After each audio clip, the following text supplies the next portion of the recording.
আসসালামু আলাইকুম। আপনাদেরকে আজকে একটা দেখাবো 300 ml ড্রেন্সিং গান 300 ml।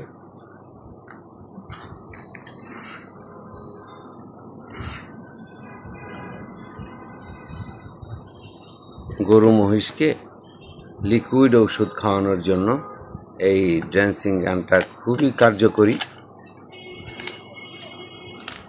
অনেক সময় আমরা প্রচলিত পদ্ধতিতে যেভাবে ঔষধ খাওয়াই বোতলের মধ্যে নিয়ে, এটা শ্বাসনালীতে চলে যাওয়ার সম্ভাবনা থাকে। আর এটার মাধ্যমে আমরা যদি মেডিসিনটা খাওয়াই, এটা আপনার শ্বাসনালীতে যাওয়ার কোনোই চান্স নাই। তো এই ড্রেন্সিং গান আপনারা আপনাদের খামারের জন্য নিতে পারেন। প্রত্যেকটা খামারের জন্য অত্যন্ত প্রয়োজনীয় একটি উপকরণ। ধন্যবাদ, ভালো থাকবেন। আসসালামু আলাইকুম।